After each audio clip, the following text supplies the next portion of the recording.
केजरीवाल जी ने ऐसा काम कर रखा है जिससे उनको फायदा नहीं है, लेकिन आप लोगों को बहुत फायदा है।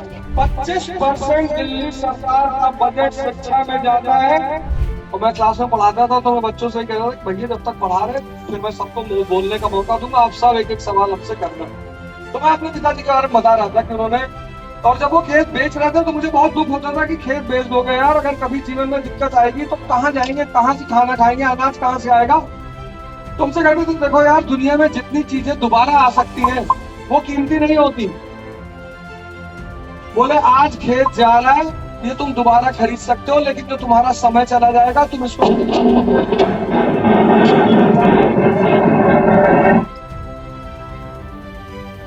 अभी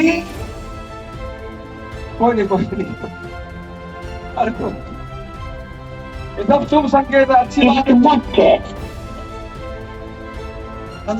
ये तो बहुत शुभ संकेत। तो उन्होंने हमसे कहा कि बेटा पढ़ लो, ये पढ़ने का समय है, ये समय चला जाएगा तो दोबारा समय नहीं आएगा, नहीं पढ़ पाओगे।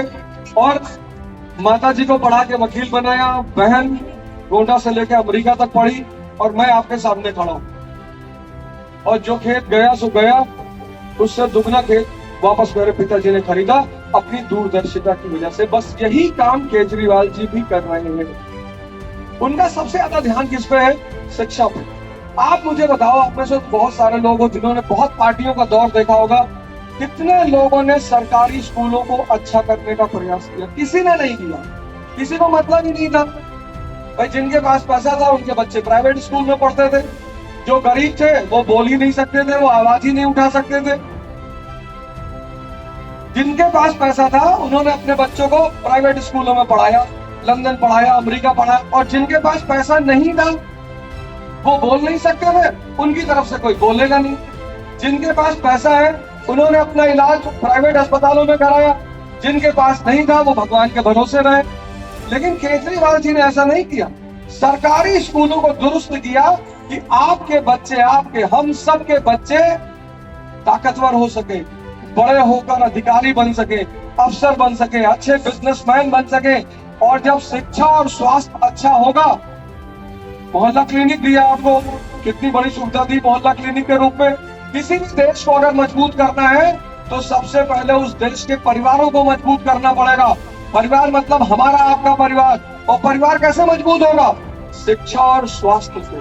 जब परिवार मजबूत होगा तो समाज मजबूत होगा, जब समाज मजबूत होगा तो देश मजबूत होगा। एक आदमी जिसको लोगों ने क्लास के अंदर नहीं बैठने दिया, बाबा साहब भीमराव अंबेडकर, वो पढ़ते रहे पढ़ते रहे पढ़ते रहे और इतना पढ़ाई की उन्होंने। तो एग्जाम देते हैं और देखा जाए तो एससीएसटी कोटा वालों की इनोग्रेशन होता है कि वो बेसिकली कम मार्क्स भी जॉब मिल जाती है, वैकेंसी मिल जाती है। हर दोनों तरह के एग्जाम दे रहे हैं, मार्क्स की बराबर होता है। देखो बेटा, दोनों हाथों में लड्डू रखने की कोशिश मत करो। जिस दिन इस देश का अपर क्लास जातिवाद के खिलाफ आंदोलन शुरू कर देगा, उस दिन इस देश का एससी एसटी आरक्षण के खिलाफ आंदोलन करेंगे। कुछ तुम छोड़ो, कुछ वो छोड़ो, सिर्फ एक आदमी से छोड़ने के लिए मत कहो। जातिवाद भी एक दर्द है बेटा। जब आप किसी को किसी जाति से पुकारते हो, उसके सीने में दर्द होता है। तो इस देश के सवर्णों को, इस देश के अपर कास्टों को जातिवाद का विरोध करना होगा कि भैया हम चाहते नहीं, हम समतावादी समाज चाहते, हम सब बराबर चाहते।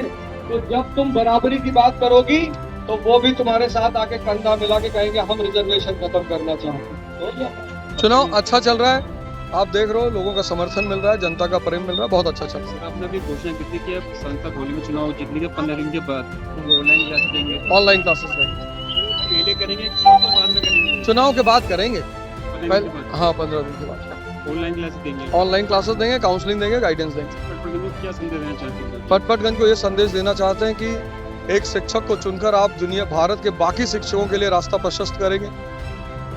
आप इस देश के ऐसे लोगों को संदेश देंगे जो शायद राजनीति से डरते हैं, वो भी अपनी राजनीतिक भागीदारी के लिए खड़े हो जाएंगे और एक नई धारा की शुरुआत होगी जिसमें समाज का जो अच्छा तबका है, जो दूरदर्शी तबका है, वो राजनीतिक भागीदारी के लिए आगे आएगा।